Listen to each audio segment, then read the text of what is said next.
అలా ఇప్పుడు మనము ఏ విషయంలో గెలవాలో 3 విషయాలు చెప్పి ముచ్చటగా మనం ముగించుకోబోతున్నాం. చూడండి, లేఖనాల్లో నుండి ఒక మాట. ఆదికాండం 30 మనము ఎక్కడ గెలవాలి ఇప్పుడు? సరే, జీవిత పోరాటాల్లో, ఆటల్లో, డ్యూటీల్లో ఎలా గెలిచిందో నిన్న ఇంతకుముందు చిన్న మెసేజ్ విన్నాం. ఇప్పుడు ఆదికాండం 30:8. ఆదికాండం 30:8 గమనిస్తే ఇప్పుడు 3 విషయాలు మనం ఎక్కడెక్కడ గెలవాలో 3 విషయాలు చెప్పి నేను ప్రార్థన చేయబోతున్నాను. చూడండి, ఎక్కడ ఏముందంటే, అప్పుడు రాహేలు దేవుని కృప విషయమై నా అక్కతో పోరాడి గెలిచితననుకొని అతనికి నప్తాలి అనే పేరు పెట్టిను. Then Rachel said, I have had a great struggle with my sister and I have won. So she named నప్తాలి. అనగా ఈమె 2 అక్క చెల్లెల్ని ఒకే అతను చేసుకున్నాడు. ఆయన పేరు యాకోబు. అయితే ఆయన కావాలని చేసుకోవాలా, పెద్దోళ్ళు మోసం చేసేది ఆ రోజుల్లో నైట్ పెళ్ళి, కరెంట్లు లేవు, విద్యుత్ స్తంభాలు లేవు, విద్యుత్ లేదు ఆ రోజుల్లో పెళ్ళికి. ఆ పిల్లనిచ్చేటువంటి ఆయనకి 2 కూతుర్లు అయితే, పెద్ద కూతురేమో కొంచెం జబ్బు కలది, చిన్నదేమో చాలా అందగత్తి. ఈ పెళ్లి కొడుకు ఎవరో తన మేనల్లుడే కనుక ఆయన ఏం చేశాడంటే, నా మేనల్లుడే కదా ఏమనుకోలే అని చెప్పి నైట్ పెళ్ళి ఏర్పాటు చేశాడు. నైట్ పెళ్ళి ఎందుకు ఏర్పాటు చేసాడో చేసుకునేవాడికి అర్థం కాలేదు. ఈయన ఎవరిని చేసుకుంటానంటే చెల్లిని, అనగా చిన్న బాగుంది అని ఆమె మీద ఈయనకి చూపు ఆమె మీదే ఉంది. రాహేల్ బాగుందని చెప్పి రేచల్. అయితే మామ ఏం చేశాడంటే రాత్రిపూట పెళ్లి ఏర్పాటు చేసి పెద్దదాన్ని పెళ్లి కూతురుగా రెడీ చేసేసి పెళ్లి చేసి ఆ రాత్రి శోభనానికి అప్పగించేశాడు. తెల్లారు చూసుకునేసరికి ఈయన పక్కన రాహేల్ లేదు. ఎవరున్నారు? ఈయన ఎవరైతే ఇష్టపడ్డో, ఎవరంటే అసహించుకుంటాడో, ఎవరంటే చిచి అంటాడో ఆమె పక్కన. ఏం చేస్తాం మరి? మామగారు నాకు ఎందుకు ఇలా పనిచేసావు, ఇంత నేను నీ కూతురు కదా, నీ చిన్న కూతురు కదా, నీ తల్లిదండ్రుల్ని వినలేని మాటలు, ఇతరులు కూడా చెప్పుకోలేని మాటలు, పిల్లలు అలా పలు. మరి ఆ సమస్యను జయించడానికి ఇక ఎవరి వల్ల కాలేదు. యేసు ప్రభు దగ్గరికి తీసుకొచ్చాడు. అయ్యా, నీ శిష్యుల దగ్గరికి చాలాసార్లు తీసుకొచ్చాను కానీ ఎవరి వల్ల కాలేదు ఇది, మరి నీ వల్ల అయితే. అప్పుడు యేసు ప్రభు ఏమనంటే 9:23 మార్క్స్ వార్త అక్కడ ఏమంటాడు? నమ్ముట నీ వలనైతే నమ్మేవానికి సమస్తమును అన్నాడు యేసు. అని ఏం చేశాడు? ఆ మోగ చెవి వాడిని తీసుకురండి అని చెప్పి వెంట వాళ్ళను దాన్ని బెళగొట్టగానే వాడు వెళ్ళిపోయాడు. నేను చెప్పేది మీ ధైర్యం ఏంటంటే, భర్తతోనా, పిల్లలతోనా, లేక ఏ పోరాటంలో ఉన్నావో కుటుంబంలో చెప్పుకోలేని ఏదైనా బయట వాళ్ళు ఎవరిదన్నా మీదకొస్తే చెప్పుకోవచ్చు, కానీ ఇంట్లో బాధల్ని ఎవరికి చెప్పుకోలేము. ఇంట్లో ఉన్న కష్టాలను వీధిలో పెట్టలేము. ఆ భర్త ఒకటి సన్నసుడైనా సరే మా ఆయన హీరోనే అని చెప్పుకోవాల్సి వస్తుంది. ఆమె చెప్పలే. భార్య ఎంత ఇదైనా సరే, అమ్మ మా ఆవిడ చాలా మంచిది అని చెప్పాలి. ఆమె బ్రతుకంతా ఏమైపోతుంది, నటన బ్రతుకు అయిపోతుంది. యాక్టింగ్ ఎక్కడో సినిమాకి వెళ్ళి ఈ సినిమాలో యాక్టింగ్ చూడక్కర్లా. అనుదిన జీవితంలో మన కుటుంబం, మన బ్రతుకంతా యాక్టింగే. అవునా కదా? ఇప్పుడు భార్య మంచిగా కూర వండలేదు, సరిగ్గా వండలేదని కానీ అన్నవానికి ఎట్లా ఉంటుంది ఆ ఇల్లు ఆ రోజు మీకు తెలియదు. భార్య సరిగ్గా కూర వండినా వండపోయినా ఏమన్నాను భర్త? సూపర్ వండే అమ్మ ఏమన్నాను? అది యాక్టింగే కదా, యాక్టింగ్. మరి ఆ యాక్టింగ్ చేయలేదనుకో ఏమవుతుంది? అక్కడ క్రికెట్ స్టార్ట్ అయిపోతుంది, బ్యాటింగ్. ఆమె బాల్ అని మాటలు, బ్యాట్లు అంటే ఎదుర్కోవటం సరిపోతుంది. ఇక ఆమేన్. కనుక అలా కాదు, చెప్పుకోలేవు. అందుకనే ఏమనుకోవాలి అందరూ, ఎవరి కాళ్ళే అయ్యా అని భర్తలు పొగడపోయినా ఏమనుకోరు, కానీ భార్యలు మాత్రం ఏం చేయాలి చెప్పండి. అయ్యా ఏమన్నాను, ఒకసారి ఓ భర్తకి బాగా పెళ్ళైన కొన్నాళ్ళకి జ్వరం వచ్చింది. జ్వరం వచ్చి నీరసం వచ్చి మంచమే పడుకుని, అమ్మా, జ్వరం వచ్చినప్పుడు ఎవరైనా ఏమంటారు, అమ్మా, అయ్యా, అమ్మా, అమ్మా. సరే, అంతకుముందు వరకు ఈ భార్య ఏం చేసిందంటే, ఏమండి నీకేం కాదు చెప్పండి బాబు, నేను ఉన్నాను, అన్నీ చూసుకుంటాను, నీకేం కాదు, నేను ఉన్నాను కదా బాబు, నువ్వేం కాదు అన్ని నీళ్లు టీలు అన్నీ అందిస్తుంది, పక్కనే కూర్చుంది. ఈయన ఇక ఒకరు ఆలోచిస్తుంది, ఏంటి నేనేమి ఇంత సహాయకరి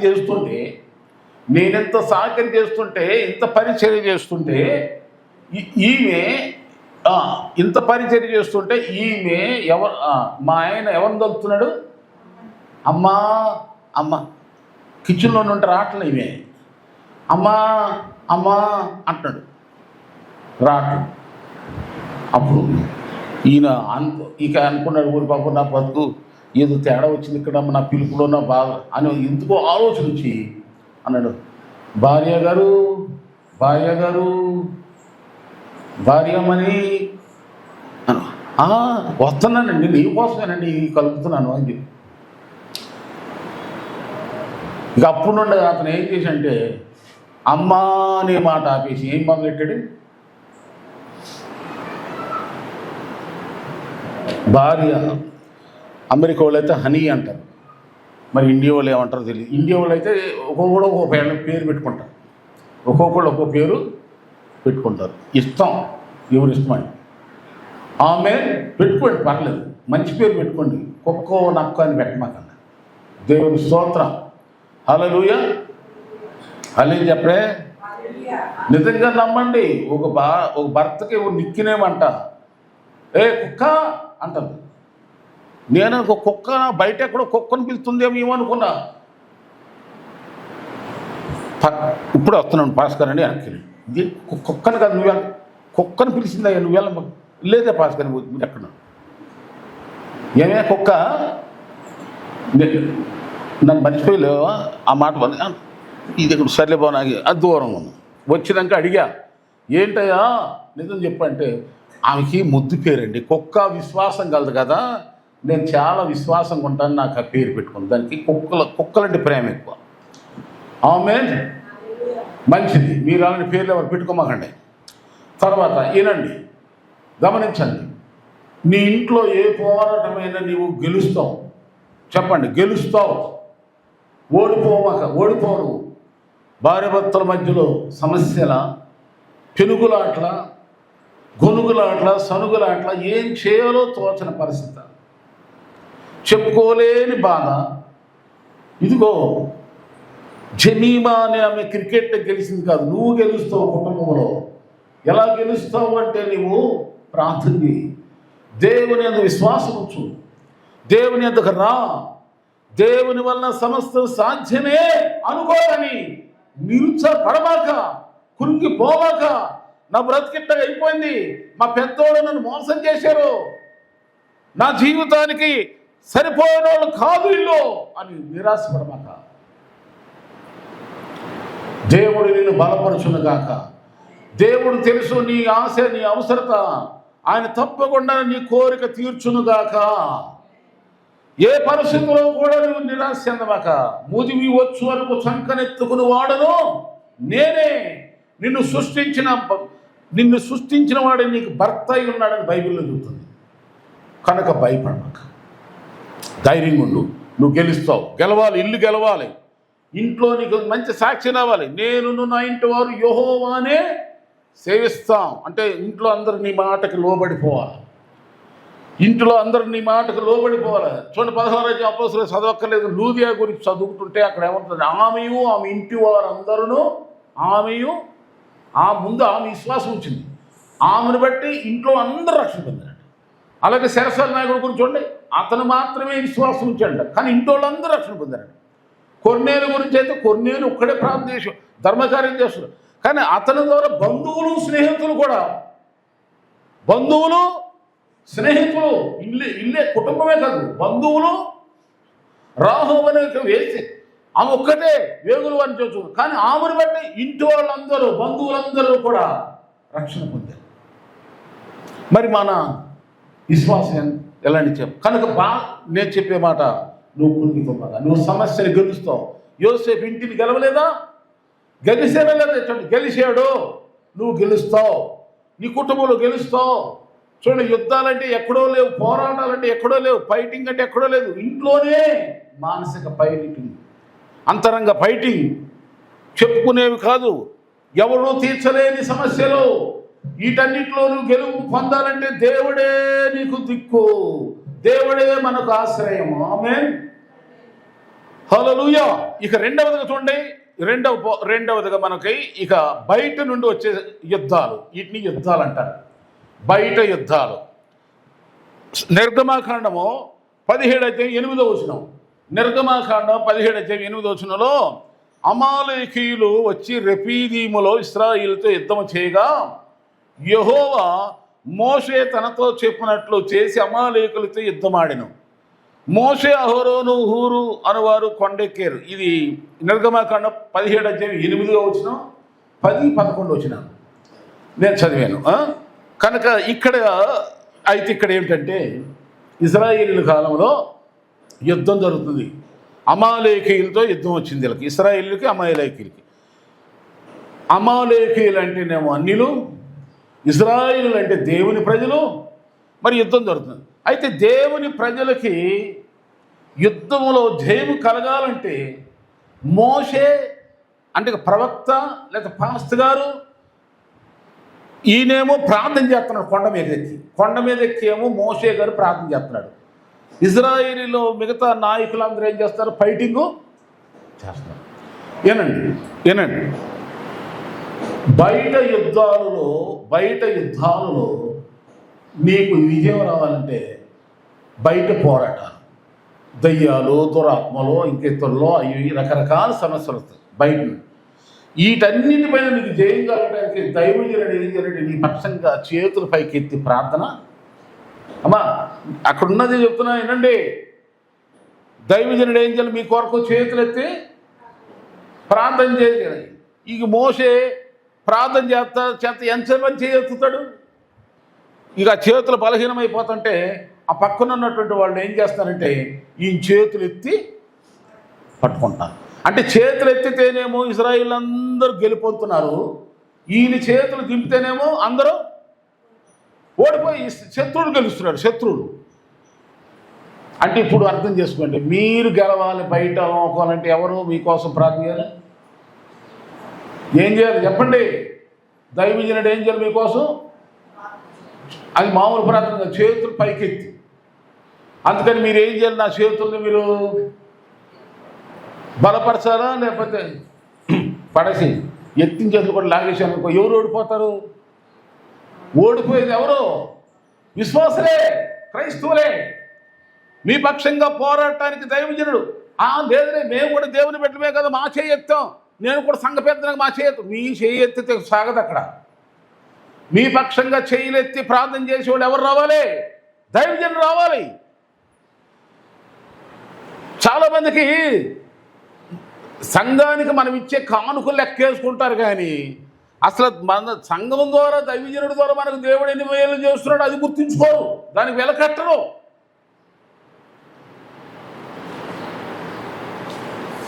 ఒక ఆమె పిల్లలు లేక ఎక్కడెక్కడో తిరిగి ఎన్నో 20 లక్షలు ఎంతో ఖర్చు పెట్టేసుకుంది. చివరిగా పోతే అన్నీ అయిపోయి మొక్కుబడి నీ కొండలెక్కనే కొట్లెక్కని దిగాను ఎక్కడ ఏం జరగలేదు. చివరికి ఏదో ఒక ప్రయత్నం చేద్దాం యేసుప్రభు దగ్గర, ఆ పాస్టర్ దగ్గర ప్రార్థన చేసుకుందాం, ఏదో ఒక 10 రూపాయలు 100 రూపాయలు ప్రార్థన పిల్లలు కలిగారు. ఆమె ఇచ్చింది ఎంత? అక్కడెక్కడో పెట్టింది ఎంత? లక్షలు తగలబెట్టింది. ఇక్కడ ఎంత ఇచ్చింది? అక్కడ లక్షలు పెట్టినా కానీ ఏం జరగదు. ఇక్కడ చిన్న ప్రార్థన, యేసు నామములో మరుసటి ఏడగల పిల్లలు కల్లో అన్నగారికి వచ్చేది. మరి దీనికి ఎంత విలువ కట్టాలి మీరు? మరణకరములైన పరిస్థితుల నుండి, దురాత్మ ప్రభావం నుండి ఎన్ని అద్భుతాలు దేవుడు చేయట్లేదు. ఇది ఎంతగా ఎవరో మీ పక్షంగా ఒక దైవజనుడు చేతులు పైకెత్తి దేవుని దగ్గర పోరాటం యుద్ధం చేస్తున్నాడు. ప్రార్థనా యుద్ధం అంటారు. ప్రార్థన చెప్పండి. ఇది కూడా ప్రార్థన అంటే ఏదో ఏదో ప్రార్థన అంటే ఏదో ఫార్మాలిటీ ప్రార్థన కాదు, ఇది పవర్ఫుల్ ప్రేయర్. మీరు చెప్పింది జరగాలి. ఆమేన్. ఇప్పుడు నా దగ్గరికి ఎవరో వస్తారు, ఇక్కడ ఈ గల్లీలో కూడా చాలామంది అన్ని లేని కూడా వస్తుంది, ప్రార్థించుకుంటూ వస్తుంది. అంతే, ప్రార్థన చేయగానే పోవాలి అవసరం. ఆ నమ్మకంతో వస్తారు, నూనె సీసాలు తీసుకుని. నేను ఎవరిని తక్కువ, వాళ్ళ విధానం వేరు, మా విధానం వేరు. ఒక్కొక్కరి దేవుడు ఒక్కొక్క అభిషేకించి పంపిస్తాడు, ఆయన కృప అయిందయ్య. నాకు ఆ రోషం ఉంటుంది. నా దగ్గరికి వచ్చినటువంటి క్లయింట్ ఆమె ప్రాబ్లం క్లియర్ అయ్యే వరకు వదిలిపెట్టు. దేవునికి స్తోత్రం. యుద్ధం జరుగుతుంది అమ్మాయిలకి. మోషే చేతుల పైకెత్తగా ఇశ్రాయేలు అందరికి వెళ్ళిపోతున్నారు. క్రైస్తవుడా, విశ్వాసే, దేవుని బిడ్డ, నీ పక్షంగా దైవజనుడు నీకు తెలియకుండా చేతులెత్తి దేవుని మోరుగుతుంటే నీకు దేవుడు ఆశీర్వదిస్తున్నాడు. గ్రహిస్తున్నావా? ప్రయాణంలో కాపుదల, ఆహారం ఇస్తే ఎన్నిటికీ వెనకాల బ్యాక్గ్రౌండ్ ఏదో తెలియని శక్తి ఏదో మిమ్మల్ని అంటాడుతుంది. అదే దైవశక్తి, అదే ప్రార్థనా శక్తి. నమ్ముతారా? నమ్మి స్తోత్రం చెప్పుకోండి, దేవుడి స్తోత్రం చెప్పండి. ఇంత అద్భుతమైన పవర్ని, ప్రార్థన పవర్ అన్నప్పుడు మీరు ఎంత ఆనందపడిపోవాలి. మీకు తెలియకుండా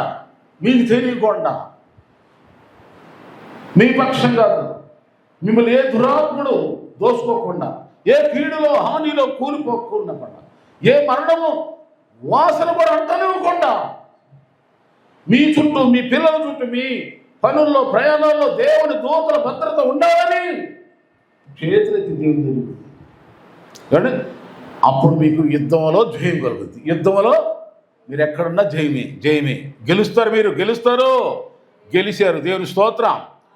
ఇక మూడో విషయం ఏంటంటే, ఇక్కడ ఒక అతని గురించి చదువుతా. ఆదికాండం చదవండి. ఆదికాండం 32 అధ్యాయం 26, 25లో ఉంది. యాకోబు అని ఆయన దేవునితో పెనుగులాడాడు. ఇది ఎవరిది? ఇదేంటంటే మీ యొక్క పర్సనల్ దేవునితో పెనుగులాడాలంట. ఎందుకు పెనుగులాడాలంటే, దేవుడు వాళ్ళకి ఆస్తి ఇచ్చాడు.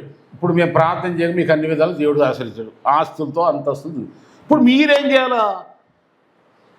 ఇక్కడ యాకోబు గురించి వద్దాం. అమ్మా బాగానండి, యాకోబుకు ఆస్తి ఇచ్చాడు దేవుడు. గొర్రెల మంది ఇచ్చాడు, మేకల మంది, ఎద్దుల మంది, అన్ని పిల్లల జల్ల మొత్తం అన్నీ ఇచ్చేసాడు దేవుడు. ఇచ్చేసినాక, అన్నీ ఇచ్చినాక కూడా ఈయనేమన్నా ప్రార్థన చేస్తానంటే దేవుని దగ్గరికి వెళ్ళి, నీవు నన్ను ఆశీర్వదించే వరకు నేను నిన్ను విడువను. నీవు నన్ను దేవునితో అంటున్నాడు. ఇదేంటి మనకి అధ్యయనం చదువుతుంది, మనకు పిచ్చెక్కిపోద్ది. దేవుడు అన్నీ ఇచ్చాడు, పిల్లలు ఇచ్చాడు, వస్త్రాలు ఇచ్చాడు, ఆవులు ఇచ్చాడు, మందలు ఇచ్చాడు, డబ్బులు ఇచ్చాడు, అన్నీ ఇచ్చాడు. ఇచ్చినాక కూడా ఏమన్నాడు దేవుడితో? నీవు నన్ను ఆశీర్వదించే వరకు నేను నిన్ను విడువను అంటాడు. ఇదేంటి అంటే అర్థం ఏంటంటే, దేవుడిచ్చిన వాటన్నిటినీ కూడా నీకు, నీ పిల్లలకి ఆశీర్వకరంగా మార్చబడాలంటే మీరేం చేయాలా? వాటిని చూసుకుని ఇళ్ళ దగ్గర అక్కడక్కడ గడపకుండా దేవుని దగ్గరకు వచ్చి, నీవు నన్ను ఆశీర్వదించు, నీవు నన్ను చెప్పండి ఆశీర్వదించు, అనుభవించేలాగా నా కష్టాన్ని నేను అనుభవించేలాగా సాయం చేయి. ఎంతమంది లేరు కోటీశ్వర్లు, వాళ్ళు తిన్నంత ఉంది కానీ తినే రుణం ఉందా?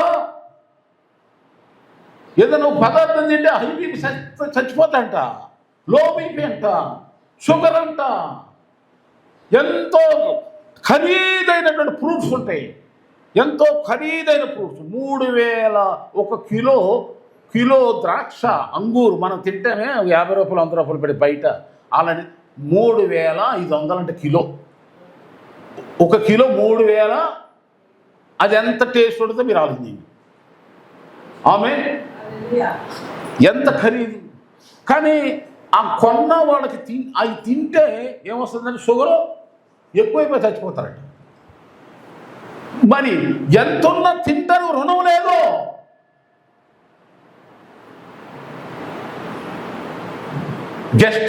బెస్ట్ హౌస్లు ప్రత్యేకమైన అనేక చక్కగా కట్టించుకుంటారు ఇళ్ళల్లో, ఫామ్ హౌస్లు అనేకమైన. కాసేపు ఆ ఇంట్లో కూర్చుని ఎంజాయ్ చేయడానికి ఆరోగ్యం లేదు, అనుభవించడానికి లేదు. అలా అంటారు, అయ్యో ఎన్నో కష్టాలు పడ్డాం, ఎన్నో శ్రమలు పడ్డాం, పాలిటిక్స్గా రాజకీయంగా ఎన్నో తిరిగి బాబు ఎన్నో.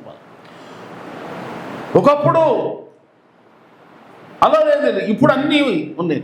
కానీ ఏంటండి ఈ దరిద్రం? అవును, అన్నీ ఇచ్చిన దేవుడిని దేవుడు చూసుకున్నా. ఇప్పుడు ఈ లోకంలో యేసుప్రభువు నమ్మిన వారికైనా నమ్మని వారికైనా అన్యులకైనా ఎవరికైనా గాలి ధూళి ఇదంతా ఎవరిది? దేవుడిదే. అంటే ఎందుకు ఇస్తున్నాడు? దేవుడు అంటే వాళ్ళందరూ ఆయన సంతానమే. వాళ్ళు తెలుసుకోవాలని తెలుసుకున్న మన ద్వారా వాళ్ళకి తెలియపరచాలని ప్రభు చూస్తున్నాడు. వాళ్ళు దేవుని బిడ్డలే, వాళ్ళు ఆయన కుమారులు కుమార్తెలే. మనమేమో మన తండ్రిని తెలుసుకుని మన దగ్గరకు వచ్చేసి ప్రభు స్తోత్రం ఉండాలి. ఇంకా తెలుసుకోవాలా? ఎప్పుడు తెలుసుకుంటారు? అంత కోల్పోయినాక, ఆరోగ్యం కోల్పోయినాక, అన్నీ కోల్పోయి తెలుసుకుంటారు. అప్పుడు మూగుతా. అందుకని యమున బలం ఉండంగానే, ఆరోగ్యం ఉండగానే, వెలుగు ఉండంగానే, దీపం ఉండగానే, శక్తి ఉండగానే యేసుక్రీస్తుని నమ్ముకుని ఆయన ఇచ్చినటువంటి ఆశీర్వాదాలన్నీ కూడా నీవు ఎంజాయ్ చేయి. అందుకే యాకోబు ప్రార్థన చేస్తున్నాడు, అయ్యా నీవు నన్ను ఆశీర్వించే వరకు నేను నిన్ను విడువను. ఏమండి ఎంతనా? మనం కూడా అలాంటి అప్పుడు నువ్వు గెలుస్తావు. అప్పుడు యాకోబుతో దేవుడు అన్నాడు, నీవు మనుషులతోనూ దేవునితోనూ పోరాడి గెలిచితివి కనుక నీ పేరు యాకోబు కదా, ఇశ్రాయేలు. గెలుస్తావు, గెలిచావు, గెలిచి తిరుగులేదు. అందుకని యాకోబు నిండు వృద్ధాప్యం వచ్చేవారు కూడా బతికే ఉన్నాడు. దేవుని స్తోత్రం. హల్లెలూయా చెప్పండి, దాన్ని స్తోత్రం చెప్పండి గట్టిగా, ఉత్సాహం అనండి. దేవుని స్తోత్రం. అమ్మో జమీమా గెలిచిందా, ఎవరో ఇక్కడ ఏంటంట ఒకటంట షేరింగ్లు షాటింగ్లు స్టేటస్లు పెట్టుకుంటున్నా. మంచిదే, నేను పెట్టా. గెలిచిన వాళ్ళంటే ఎవరికైనా ముచ్చటగా. ఆమె ఆ జమీమాను మెచ్చుకున్న ప్రజలే మిమ్మల్ని మెచ్చుకుంటారు, మిమ్మల్ని మెచ్చుకుంటారు. దేవుని స్తోత్రాలు. మీరు అనేక హృదయాల్లో స్థానం సంపాదిస్తారు. దేవుని దృష్టికి మహిమకు ఘనత వస్తుంది.